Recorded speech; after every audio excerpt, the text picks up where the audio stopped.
हरिओम। तो ये 15 अध्याय, इस अध्याय के आरंभ में भगवान श्री कृष्ण ने बताया कि संसार एक पीपल के वृक्ष के समान है। पीपल एक उदाहरण मात्र है। ऊपर इसका मूल परमात्मा, नीचे प्रकृति पर्यंत इसकी शाखाएं। ऊपर की ओर परमात्मा है और नीचे शाखाएं हैं। यही जैसे पीपल का वृक्ष है, ऐसे ये जगत भी है, जिसे भव सागर भी कहा गया है। जो इस वृक्ष को मूल सहित विदित कर लेता है, जो इस वृक्ष को अनुभव कर लेता है, कि सिर्फ नीचे की शाखाओं को नहीं, नीचे की शाखाओं के साथ साथ ऊपर की शाखाओं को भी जो विदित कर लेता है, अनुभव कर लेता है, वह वेदों का ज्ञाता कहा गया। जो सिर्फ वेदों को पढ़ ले, पुस्तकीय ज्ञान अर्जित कर ले, वो वेदों का ज्ञाता नहीं है। वेदों का ज्ञाता कौन है? जिसने सारी चीजें अनुभूति पर उतार ली। इस संसार वृक्ष की शाखाएं ऊपर और नीचे सर्वत्र फैली हुई है, और मूलानी, उसकी जड़ों का जाल ऊपर भी है और नीचे भी है, समस्त व्याप्त है, क्योंकि वह मूल ईश्वर है और वही बीज रूप में प्रत्येक जीव हृदय में निवास करता है। कह रहे हैं कि वही परमात्मा प्रत्येक जीव के हृदय में निवास करता है। पौराणिक आख्यान है कि एक बार कमल के आसन पर बैठे हुए ब्रह्मा जी ने विचार किया कि मेरा उद्गम क्या है। जहां से वे पैदा हुए थे, उस कमल नाल में प्रवेश करते चले गए। अनवरत चलते रहे, किंतु अपना उद्गम न देख सके। तब हताश होकर वे उसी कमल के आसन पर बैठ गए, चित्त का निरोध करने में लग गए, और ध्यान के द्वारा उन्होंने अपना मूल उद्गम पा लिया। एक घटना बता रहे, कहानी है ब्रह्मा जी के बारे में, कि ब्रह्मा जी को एक बार विचार आया कि वो जाने कि उनकी उत्पत्ति कैसे हुई है, उनकी उत्पत्ति का कारण क्या है। खोजते खोजते उसी कमल के भीतर गए, लेकिन उन्हें मिला नहीं, वो कारण नहीं मिला। तात्पर्य क्या है? हम बाहर कितना भी खोजें, बाहर अपने सुख की, अपने शांति की के कारण को बाहर कितना भी खोज लें, बाहर कुछ नहीं मिलने वाला है। तो ब्रह्मा जी ने क्या किया? ध्यान किया, और ध्यान में उन्हें वो उद्गम दिख गया। तब क्या है?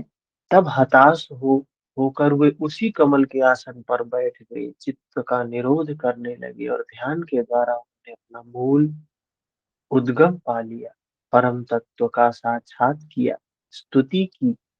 परम स्वरूप से ही आदेश मिला कि मैं हूं तो सर्वत्र, मैं सर्वत्र हूँ, किंतु मेरी प्राप्ति का विधान क्या है, स्थान क्या है? हृदय देश है।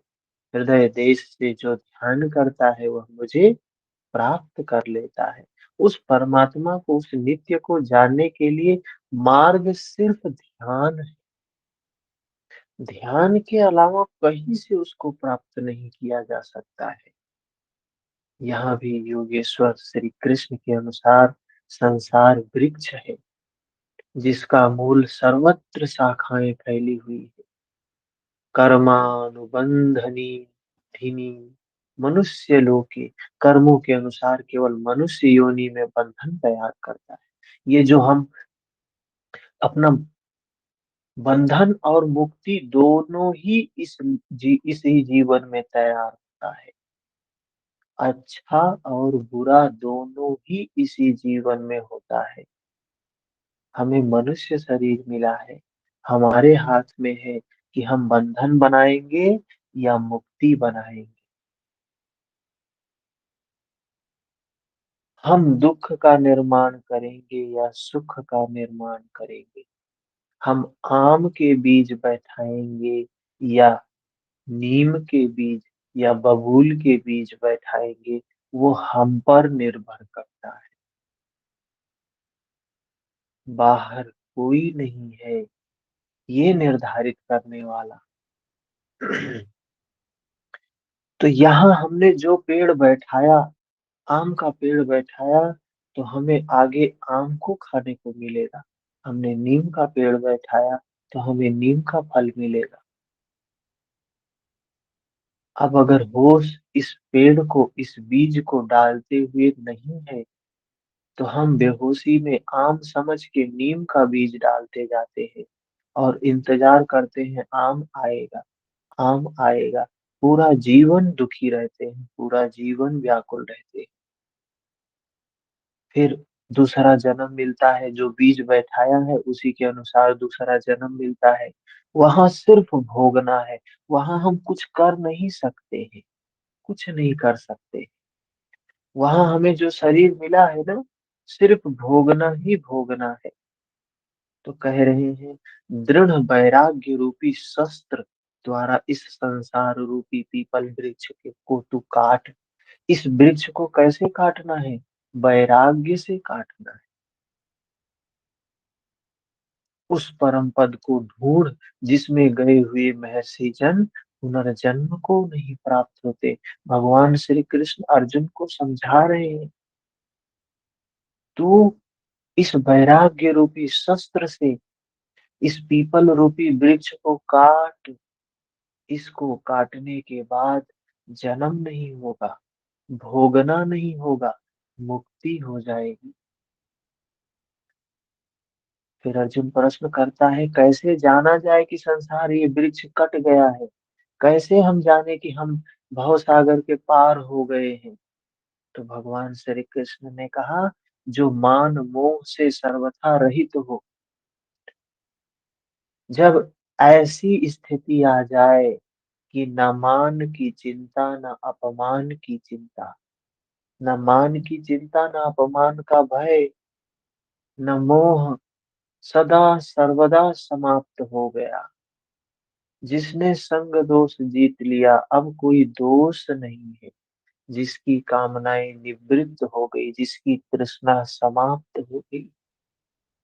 जब मन में तृष्णा नहीं होती है, जब मन में कोई कामना नहीं होती है, जब मन में कोई इच्छा नहीं होती है, तो अनुभव करिए, कभी कभी ऐसी अवस्था रही ही नहीं।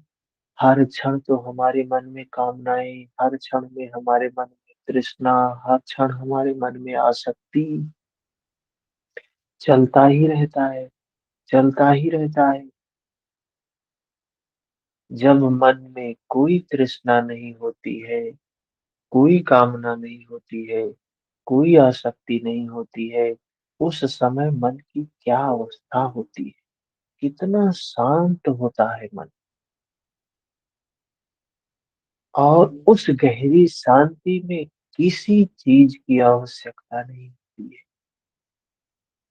जो द्वंद्व से मुक्त हो गया, कॉन्फ्लिक्ट नहीं है, मन में कोई द्वंद्व नहीं है, ये चाहिए कि वो चाहिए, वह पुरुष उस परम तत्व को प्राप्त होता है। कह रहे हैं, ऐसी अवस्था वाला पुरुष समझो कि उसने वृक्ष को काट दिया, उस परम पद को। कह रहे हैं, उस अवस्था पर क्या होता है? इतना प्रकाश, इतनी शांति, इतनी शीतलता, जितनी न सूर्य में होती है, जितनी न चंद्रमा में होती है, जितनी न अग्नि में होती है, उतनी शांति, उतना तेज, उतना प्रकाश, उतना शीतलता होता है।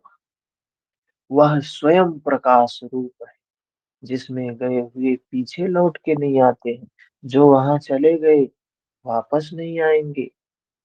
वह मेरा परम धाम है, जिसे पाने का अधिकार सबको है। चाहे पुरुष हो, चाहे स्त्री हो, चाहे शूद्र हो, चाहे वैश्य हो, चाहे क्षत्रिय हो, चाहे ब्राह्मण हो, कोई भी हो, सबको प्राप्त करने का अधिकार है। क्योंकि यह जीवात्मा ही मेरा शुद्ध अंश है। हर बूंद को सागर में मिलने का अधिकार, हर नदी को सागर में मिलने का अधिकार, क्योंकि सागर से ही सब निकले हैं, सागर में ही मिल जाना है। लेकिन ये विकार मिलने नहीं देते हैं। जैसे ही विकार समाप्त होंगे, वैसे ही वो अवस्था आ जाती। आवाज ठीक है? शरीर जी का सर। त्याग करते समय, शरीर का जब जब बता रहे हैं कि अंतिम समय में क्या होता है, जब शरीर की मृत्यु होती, जब ये शरीर छूटता है, तो जीवात्मा क्या करता है, मन और इंद्रियों के कार्यकलापों को लेकर नए शरीर को धारण करता है। ये मन और इंद्रियां अभी जितनी व्याकुल है ना, सोचो, ये मनुष्य का शरीर मिला है और हम मनुष्य के शरीर को प्राप्त करके इतनी व्याकुलता में, इतनी अशांति में है। यही एक माध्यम है कि हम अपने व्याकुलता को, अपनी अशांति को समाप्त कर सकते हैं। और अगर हम इस जीवन में भी अपनी व्याकुलता बढ़ा रहे हैं, अपनी अशांति बढ़ा रहे हैं, अपनी कामनाएं बढ़ा रहे हैं,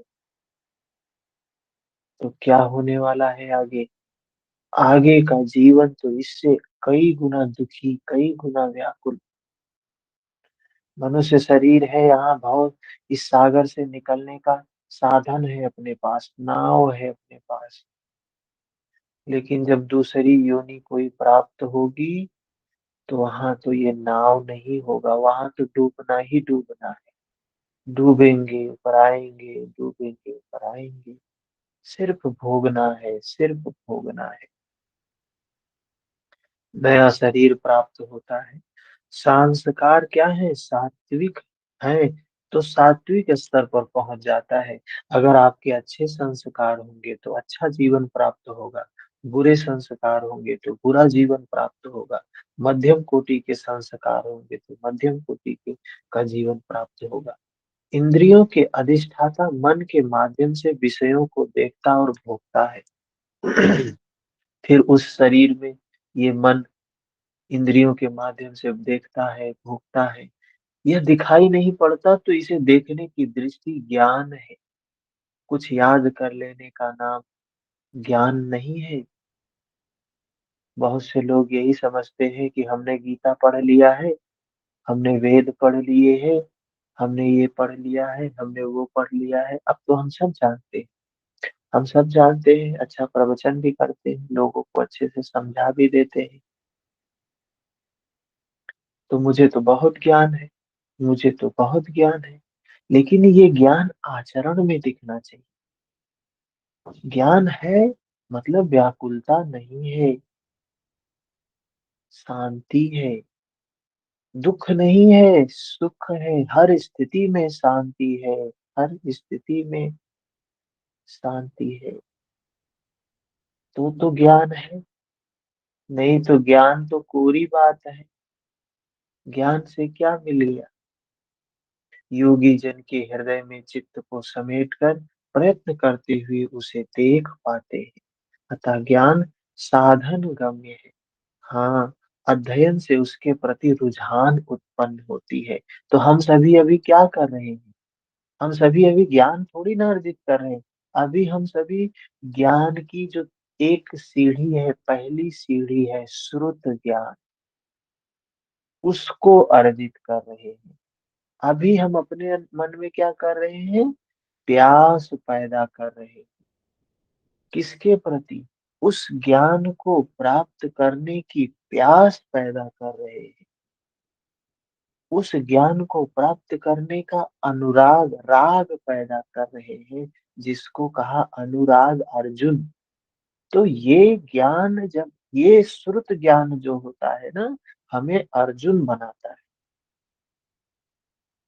जब ये तड़प, जब ये प्यास उस ज्ञान को जानने की होती है, उस नित्य को जानने की होती है, तो वो अर्जुन की अवस्था होती है। ये शास्त्र वही करते हैं। लेकिन अगर हम शास्त्र को पढ़ के और समझ ले हम भगवान हो गए, बहुत से लोग ऐसे होते हैं, गीता अच्छा जानते हैं, ग्रंथों को अच्छे से जानते हैं, तो वो पढ़ लिए अच्छे से और समझा रहे तो अपने आप को भगवान की श्रेणी में खड़ा कर दिया। भगवान की श्रेणी में वही हो सकता है, उन्होंने लक्षण बताया है, जो समता में स्थित हो गया, न मान न अपमान की चिंता, न भय, न कोई इच्छा है, न कोई कामना है। तो ऐसी स्थिति आती है। संशय युक्त अकृतात्मा लोग प्रयत्न करते हुए भी उसे नहीं देख पाते। कह रहे हैं जिसके मन में संशय है, जिसके मन में भ्रम है, ऐसे लोग कितना भी प्रैक्टिस भी क्यों ना करें, सफलता प्राप्त नहीं होगी। सफलता प्राप्त करने के लिए श्रद्धा, अनन्य भाव से अभ्यास करना है। जो व्यक्ति अनन्य भाव से नहीं लगा है, संशय में लगा हुआ है, भ्रम से लगा हुआ है, लोगों को देख रहा है, अरे सारे लोग चल रहे हैं तो हम भी चल रहे, अंधी दौड़ में जो चल रहा है उसको प्राप्ति नहीं होती है। वो उसका सत्य का दर्शन नहीं कर पाता है। उस सत्य का दर्शन, वो सत्य का दर्शन करने वाली शक्ति, प्रज्ञा, ज्ञान चक्षु, वैसी का खुलता है जो अनन्य भाव से लगता है। यहाँ प्राप्ति वाले स्थान का चित्रण है। अतः उस अवस्था की विभूतियों का प्रवाह स्वाभाविक है। जब उस अवस्था पे पहुंच जाओगे तो विभूतियां प्राप्त होंगी, एक ऐसी विविध प्रकार की क्षमताएं प्राप्त होंगी, विविध प्रकार की शक्तियां प्राप्त होंगी, जो सामान्य पुरुषों में नहीं हुआ करती। उन पर प्रकाश डालते हुए भगवान श्री कृष्ण कहते हैं कि सूर्य और चंद्रमा में मैं ही प्रकाश हूँ। जो सूर्य में प्रकाश है, तेज है, चंद्रमा में जो प्रकाश है, जो शीतलता है, अग्नि में जो तेज है, मैं ही प्रचंड अग्नि रूप से चार विधियों से परिपक्व होने वाले अन्न को पचाता हूँ। जो हम भोजन करते हैं चार प्रकार के, चबा के खाते हैं, पीते हैं, चूसते हैं और चाटते हैं। ये जो चार प्रकार के अन्न हम खाते हैं, कह रहे हैं जो उस अन्न को पचाने का काम करता है मैं ही हूँ। श्री कृष्ण के शब्दों में अन्न एकमात्र ब्रह्म है। अन्न क्या है? ब्रह्म है। अन्न भी मैं ही हूँ। ब्रह्म मतलब मैं, वो एनर्जी, वो ब्रह्म। और हाँ, कहीं भोजन एक मंत्र भी है, श्लोक भी है, ओम ब्रह्मार्पणम ब्रह्मविद ब्रह्माग्नौ ब्रह्मणाहुतम ब्रह्मैवतेन गंतव्यम ब्रह्म कर्म समाधिना। जो हम भोजन करते हैं ना, ये जो अन्न है ब्रह्म है। और ये अन्न की हवी बना के हम हवन करते हैं, जैसे आहुति डालते हैं हवन में, ऐसे हमने कवर उठाते हैं भोजन को और मुख में डालते हैं। जो ये ब्रह्म को मुख में डाल है, कहाँ जा रहा है? ब्रह्म में ही जा रहा है, ब्रह्म रूपी अग्नि में ही जा रहा है। उस अग्नि में जल के क्या होगा? ब्रह्मार्पणम ब्रह्मवीर ब्रह्माग्नौ ब्रह्मणाहुतम। वो ब्रह्म रूपी अन्न को ब्रह्म रूपी अग्नि में आहुति डालते हैं, वहां से जलने से क्या उत्पन्न होगा? ब्रह्म ही उत्पन्न होगा, एक एनर्जी ही उत्पन्न होगी। और उस एनर्जी का उपयोग क्या करेंगे? ब्रह्मैवतेन गंतव्यम, ब्रह्म को प्राप्त करने के लिए उस एनर्जी का उपयोग करेंगे। ब्रह्म कर्म समाधि ना, वो समाधि की अवस्था जो ब्रह्म स्वरूप है। ये बातें बता रहे हैं। उस अवस्था की विभूतियों पर प्रकाश स्वभाव बताते हैं। अन्न एकमात्र ब्रह्म है। अन्नम ब्रह्म, ये तैत्तिरीय उपनिषद में मिलता है, जिसे प्राप्त कर यह आत्मा तृप्त हो जाती है। बैखरी से परिया पर्यंत अन्न पूर्ण परिपक्व होकर पच जाता है। वह पात्र भी खो जाता है, इस अन्न को मैं ही पचाता हूँ। सदगुरु जब तक रथी ना हो, तब तक यह उपलब्धि नहीं मिलती। इस पर बल देते हुए श्री कृष्ण पुनः कहते हैं कि संपूर्ण प्राणियों के अंतर्देश में स्थित होकर मैं ही संपूर्ण प्राणियों के अंतर्देश में स्थित होकर,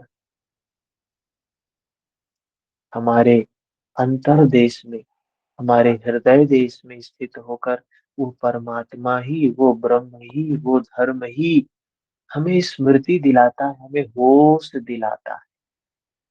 जो स्वरूप विस्मृत था उसकी स्मृति दिलाता है। स्मृति के साथ मिलने वाला ज्ञान भी मैं ही हूँ। वो अनुभूति जो होती है ना, जब हम दर्शन करते हैं, जो अनुभूति होती है, कह रहे हैं मैं ही हूँ, वो अनुभूति भी मैं ही हूँ। कोई व्यक्ति उनको बाहर खोजने लगे, मूर्ति में खोजने लगे, मंदिर में खोजने लगे, किसी स्थान विशेष पर खोजने लगे, तो उससे कुछ नहीं प्राप्त होता है। विदित हो जाने के बाद जानकारी का अंत करता भी मैं ही हूँ। कह रहे हैं, जब हमने अपने इस 3.5 हाथ की काया से, काया रूपी काशी में हमने दर्शन कर लिया। लोगों को देखो, काशी में आके भटकते रहते, ओ भटक रहे हैं, इस मंदिर उस मंदिर, यहाँ वहाँ, और भटक भटक के फिर क्या होता है, थक जाते, कितने तो बीमार हो जाते, मिलता उलता कोई नहीं। कहते हैं, हो गया दर्शन, अब जा रहे। दर्शन हो गया तो स्वरूप परिवर्तन भी होना चाहिए, व्यवहार में परिवर्तन भी होना चाहिए। अर्जुन का देखिए कैसे परिवर्तन हुआ व्यवहार देखने के बाद। हमारे हमें मतलब सम्यक दर्शन हमने नहीं किया। भगवान बुद्ध ने कहा सम्यक दर्शन करना। दर्शन कैसा करना है? सम्यक दर्शन। हम कैसा दर्शन करते हैं?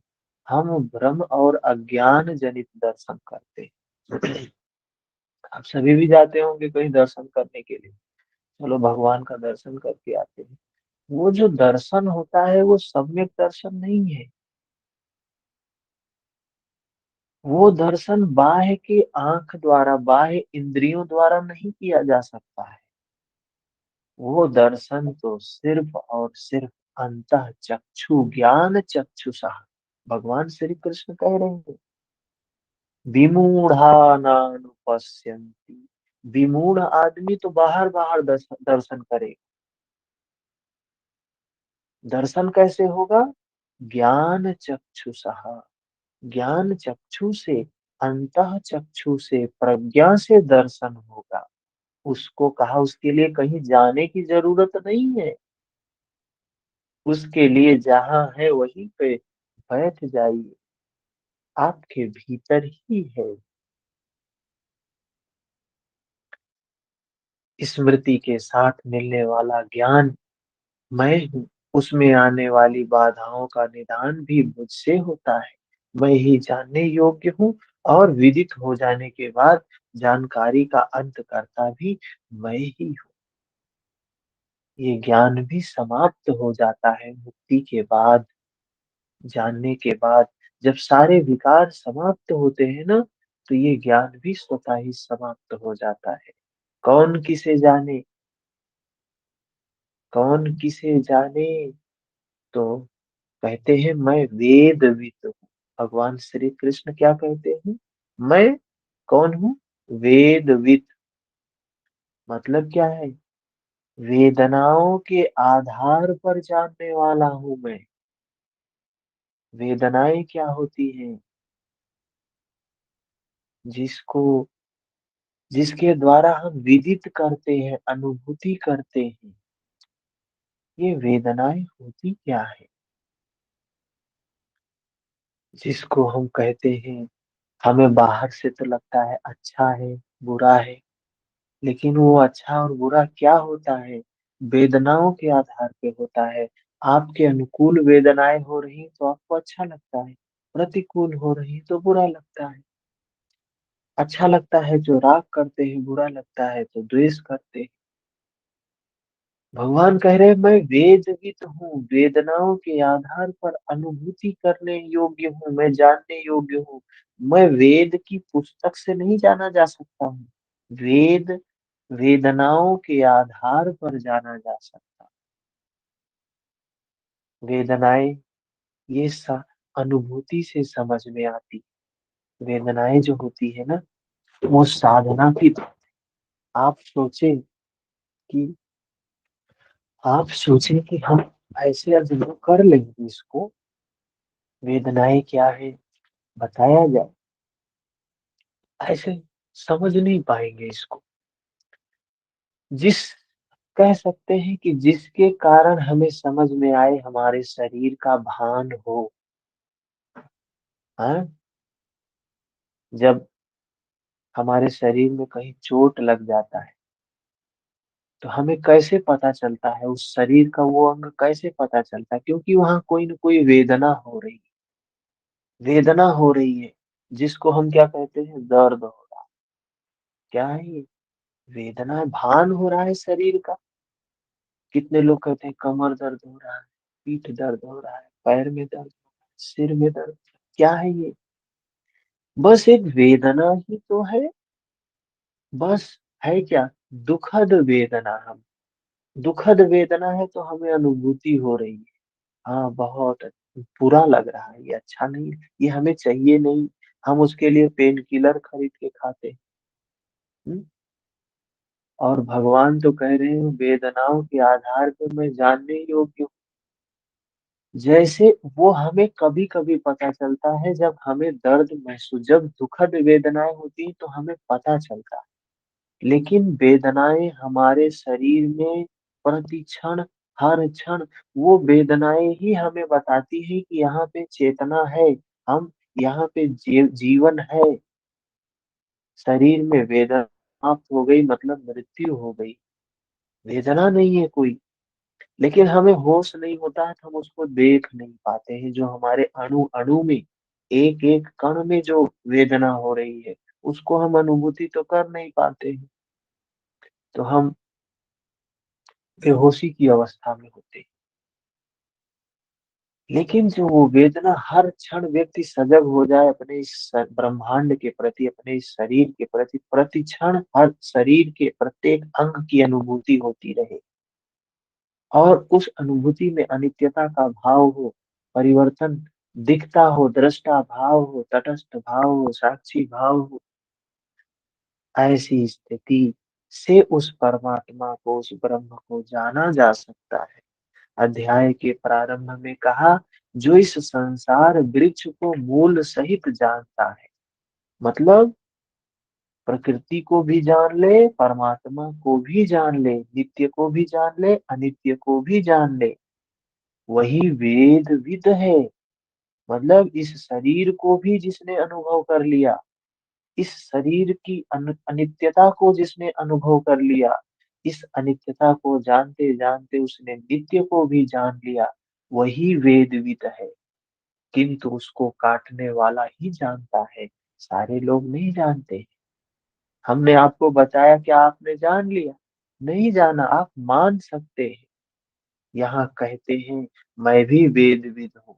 उन वेदों में अपनी भी गणना करते हैं। बहुत से लोग आपको मिलेंगे, मैं द्विवेदी हूँ, मैं त्रिवेदी हूँ, मैं चतुर्वेदी हूँ।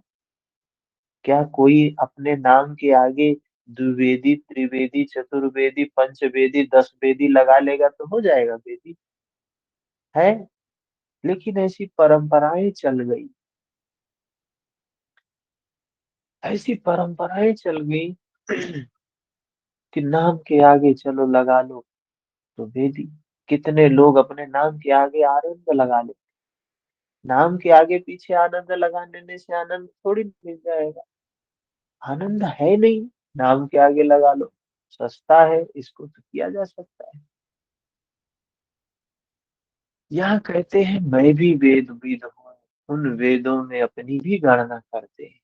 श्री कृष्ण भी यहाँ वेद विद पुरुषोत्तम है। श्री कृष्ण, भगवान श्री कृष्ण वेद विद थे, जिसे पाने का अधिकार मात्र मानव को है। सिर्फ मानव ही अपनी वेदनाओं को देख सकता है, मानव के अलावा कोई अपनी वेदनाओं को देख नहीं सकता।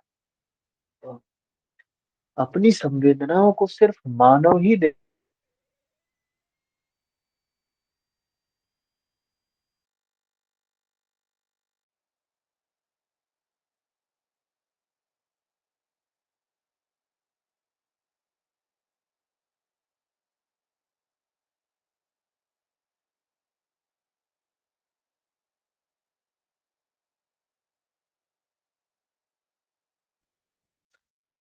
तो क्या है, जिसे पाने का अधिकार सिर्फ मानव मात्र को है, मानव के अलावा कोई प्राप्त नहीं कर सकता है। अंत में उन्होंने बताया कि लोक में दो प्रकार के पुरुष हैं। भूतादिकों के संपूर्ण शरीर क्षर हैं। जितने भी शरीर है ना, कितनी बताया, 84 लाख जातियां बताई। 84 लाख जातियां क्या है ये, क्षर है, मतलब नष्ट होने वाली है। ये जो शरीर है ना, ये नष्ट होने वाला है। सबका शरीर, चाहे कोई भी हो, मनुष्य हो, पशु हो, जीव हो, जंतु हो, कुछ भी हो। मन की कूटस्थ अवस्था में यही पुरुष अक्षर है। मन की वो अवस्था, समता अवस्था, अगर हमारे मन में शांति, निर्मलता है, समता है, तो यही पुरुष क्या है, अक्षर पुरुष है। किंतु है द्वंद्वात्मक, और इससे भी परे जो परमात्मा, जो परमेश्वर, जो अव्यक्त और अविनाशी कहा जाता है, वह वस्तुतः अन्य ही है।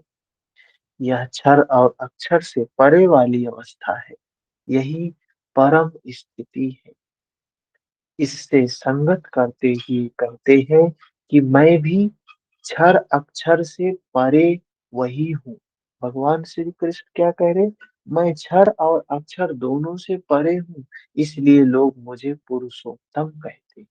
भगवान महर्षि पतंजलि ने क्या कहा, विशेष पुरुष कहा है उसको। क्लेश कर्म विपाकाशय येर परामिष्ट पुरुष विशेषीश्वर। भगवान ने क्या कहा, वो विशेष पुरुष है। इस प्रकार उत्तम पुरुष को जानते हैं। उस उत्तम पुरुष को जो जानते हैं, वे ज्ञानी भक्तजन, जो जानता कैसे जानेगा, तो सिर्फ अनुभूति से जान सकता है। ज्ञान अनुभूति से होता है। श्रुत ज्ञान अनुभूति वाला ज्ञान नहीं है, वो कल्याणकारिणी नहीं है। तो कह रहे हैं जो अनुभूति से जानेगा, वे ज्ञानी भक्तजन सदैव सब ओर से मुझे ही भजते हैं। कह रहे हैं जो अपने काया में, 3.5 हाथ की काया में अनुभूति कर रहा है, वो हर प्रकार से मुझे ही भज रहा है। उनकी जानकारी में अंतर नहीं है। अर्जुन, यह अत्यंत गोपनीय रहस्य मैंने तेरे प्रति कहा। भगवान श्री कृष्ण ने अर्जुन के लिए ये बातें समझाई। अर्जुन मतलब अनुरागी। हम लोग अनुरागी बनने की प्रक्रिया में हैं, या अर्जुन की अवस्था में हैं, तो भगवान ने ये बातें हमारे लिए कही। प्राप्ति वाले महापुरुष सबके सामने नहीं कहते। ये बातें सबके सामने नहीं कही। उस युद्ध स्थल में कितने लोग थे, जो युद्ध चल रहा था, उस युद्ध में सजातीय और विजातीय अज्ञान रूपी धृतराष्ट्र के पुत्रों की सेना, पांडु, पुण्य रूपी पांडु के पुत्रों की सेना, सारे लोग थे। लेकिन ये बात सिर्फ और सिर्फ अनुराग को ही क्यों कही जा रही, कि हमारे भीतर सब होते हैं, सारे विकार है, अच्छाई भी है, बुराई भी है, लेकिन ये बात, धर्म की बात, सिर्फ अनुराग को ही समझ में आती,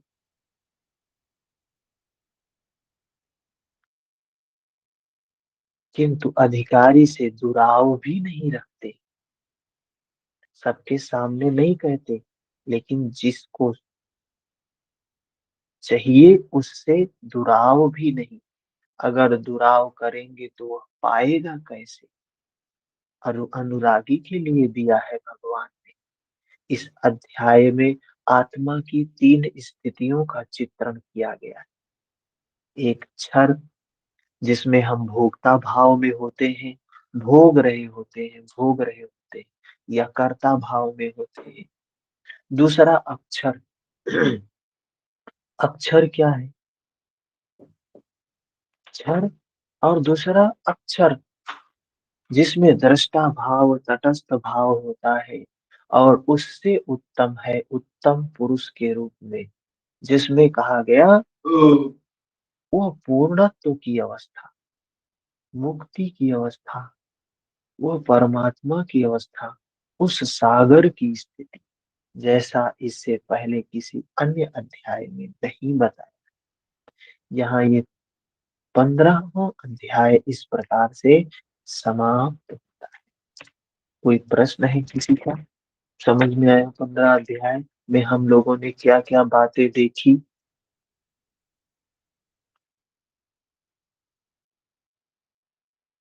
किसी का कोई प्रश्न है तो बताएं, नहीं तो ये 16 अध्याय का एक पेज में है, इसको थोड़ा सा देख लेंगे, 20 मिनट समय है।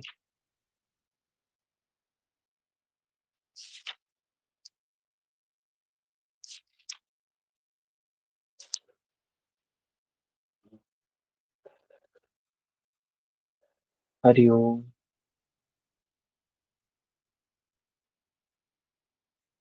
चलें आगे,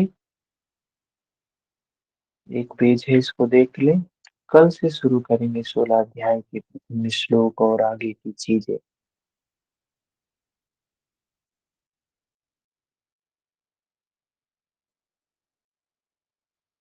कोई प्रश्न नहीं है पीछे? और होगा भी कैसे? आपके प्रश्न तो अर्जुन पूछ रहा है।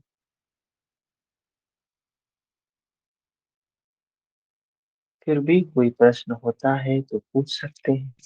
चलते हैं आगे 16 अध्याय पर। हम लोग इस प्रकार से कछुए चाल से चलते चलते 15 अध्याय समाप्त कर ली। यही कहा गया है कैसे होना चाहिए कोई चीज जीवन में। सतु दीर्घ काल निरंतर सत्कारा सेवितो दृढ़ भूमि। हमें लगा नहीं हम 15 अध्याय समाप्त कर लिए, और ऐसे लगता है, सच में मैं बताऊं तो मुझे लगता है कि अभी अभी तो शुरू किए थे गीता। मतलब ये नहीं लगता है इतना दिन से चल रही है, ये लगता है कि बस अभी चली नहीं तो शुरू। और देखते देखते 15 अध्याय समाप्त, 16 अध्याय, बहुत बड़ी उपलब्धि है। और तरीका भी बताया है हमारे महापुरुषों ने, कैसे करना है कोई काम, अभ्यास कैसे करना है, प्रैक्टिस कैसे करना है, बताया है। चलते चलते बोझ नहीं लगता है। कुछ लोग गीता को बोझ बना के पढ़ते, सिर पे रख के पढ़ते। हृदय में रख के पढ़ने वाली चीज सिर पर रख के पढ़ेंगे तो क्या होगा? एग्जाम के लिए तो नहीं पढ़ रहे ना, ये क्लास तो बिल्कुल एग्जाम के लिए नहीं। चले 16 अध्याय योगेश्वर श्री कृष्ण के प्रश्न प्रस्तुत करने की अपनी विशिष्ट शैली है। भगवान श्री कृष्ण की एक विशेष शैली है प्रश्न को प्रस्तुत करने की। पहले वे प्रकरण की विशेषताओं का उल्लेख करते हैं, जिससे पुरुष उसकी ओर आकर्षित हो। तत्पश्चात वे उस प्रकरण को स्पष्ट करते हैं। उदाहरण के लिए कर्म को ले, उन्होंने दूसरे अध्याय में ही प्रेरणा दी कि अर्जुन कर्म कर। अर्जुन को कहा तू कर्म कर। तीसरे अध्याय में उन्होंने इंगित किया कि निर्धारित कर्म कर। पहले बताया तू कर्म कर, फिर बता रहे निर्धारित कर्म कर। निर्धारित कर्म क्या है? तो बताया कि यज्ञ की प्रक्रिया ही कर्म है। फिर उन्होंने यज्ञ का स्वरूप बताया। यज्ञ का स्वरूप न बतलाकर पहले बताया कि यज्ञ कहाँ से आया और देता क्या है। फिर चौथे अध्याय में 13-14 अध्यायों से यज्ञ का स्वरूप स्पष्ट किया कि जिसको करना कर्म है, यहाँ कर्म स्पष्ट होता है, जिसका शुद्ध अर्थ है क्या? योग चिंतन, आराधना, मन इंद्रियों की क्रिया। मन को निर्मल करने का काम ही यज्ञ है। मन को निर्मल करने का काम ही कर्म है। मन को निर्मल करने की विधि ही नियत विधि है, निर्धारित कर्म। इसी प्रकार उन्होंने अध्याय 9 में दैवी संपद, आसुरी संपद का नाम लिया। दैवी संपद और आसुरी संपद जो उस निर्धारित कर्म को करने में सहायक होती है, वो है दैवी संपद। जो निर्धारित कर्म को करने में बाधक होती है, वे है आसुरी संपद। उनकी विशेषताओं पर बल दिया। अर्जुन, आसुरी स्वभाव वाले मुझे तुच्छ कहकर पुकारते। स्वाभाविक है, जो विजातीय प्रवृत्ति होगी। अरे, धृतराष्ट्र की जो पुत्र थे, दुर्योधन, मोह रूपी, वे सभी क्या कहते थे पांडु पुत्रों को? तुच्छ ही तो कहते थे। हम्म। और उनको ही नहीं, भगवान श्री कृष्ण को भी कहते। हम्म। तो ये अवस्था होती है, मन में ये स्थितियां आती हैं। क्या कह रहे हैं? हूं तो मैं भी मनुष्य शरीर के आधार वाला, क्योंकि मनुष्य शरीर में ही मुझे यह स्थिति मिली। जो स्थिति प्राप्त होती है वो परम स्थिति, मुक्ति की स्थिति, संतत्व कह रहे हैं, वो मनुष्य शरीर से ही प्राप्त होती है। किंतु आसुरी स्वभाव वाले, मूढ़ स्वभाव वाले मुझे नहीं जान पाते। उस परम पुरुष, परमात्मा, उस ब्रह्म, बुद्ध, भगवान बुद्ध बोधि प्राप्त हो गई, महापुरुष की स्थिति में हो गए, जिसने अपने सारे दुश्मनों का को मार दिया, सारे विकार समाप्त भग्न हो गए, भगवान हो गए। अरिहंत, जिसने अपने दुश्मनों का हनन कर दिया, अरिहंत हो। तो महावीर, बुद्ध, ऐसे न जाने कितने हुए। लेकिन क्या उनके लिए पूरी दुनिया के लोग उन्हें भगवान मानते थे? नहीं मानते थे। क्यों नहीं मानते थे? कि आसुरी प्रवृत्ति वाले लोग कभी स्वीकार नहीं करेंगे उन्हें। दैवीय जो प्रवृत्ति के लोग होंगे वो तो स्वीकार कर लेंगे, लेकिन जो आसुरी प्रवृत्ति के लोग होंगे कभी स्वीकार नहीं करेंगे, कभी स्वीकार नहीं करेंगे।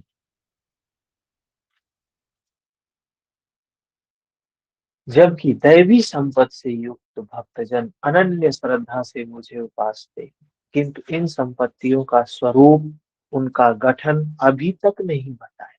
ये दैवी संपत्तियां कैसे कैसे क्या हैं, आसुरी संपत्तियां क्या क्या हैं।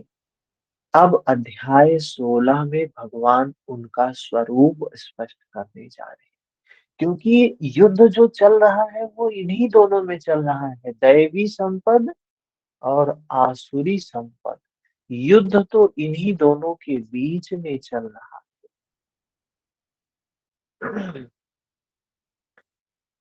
जिनमें प्रस्तुत है दैवी संपद के लक्षण। तो भगवान श्री कृष्ण यहाँ दैवी संपद मतलब दैवी गुण, हमारे अंदर में कौन कौन से गुण हैं, कौन कौन से नहीं है, हमें जानना चाहिए।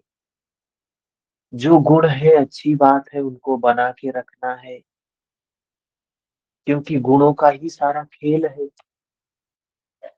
जो गुण दुर्गुण है इसमें दिखेगा, भगवान ने तो स्पष्ट बता दिया है, दिखेगा कि जो ये गुण हमारे अंदर तो नहीं है, या हमारे अंदर दुर्गुण है, ये दुर्गुण है हमारे अंदर, इसको हमें क्या करना है, निकालना है। तो हम चार श्रेणी बनाएंगे यहाँ पे। एक श्रेणी तो ऐसी कि ये सद्गुण हमारे अंदर में है, हमारे अंदर में है तो उसको क्या करना है, बना के रखना है, जाने नहीं देंगे उनको। दूसरी श्रेणी कि ये दुर्गुण हमारे अंदर में है, इसको क्या करना है, इसको निकालना है। तीसरी श्रेणी, ये भगवान ने ये सद्गुण, ये दैवी संपद हमें बताया है, इसमें से ये तो है लेकिन ये नहीं है।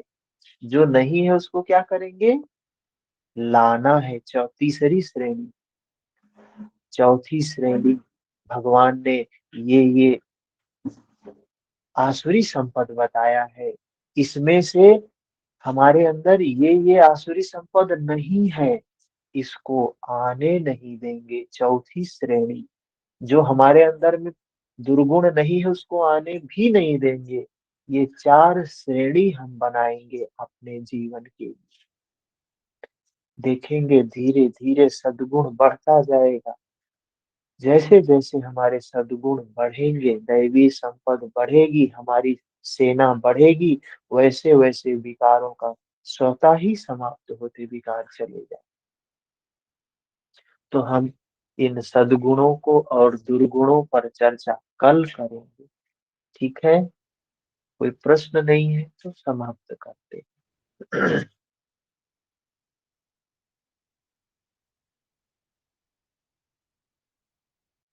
हरिओम।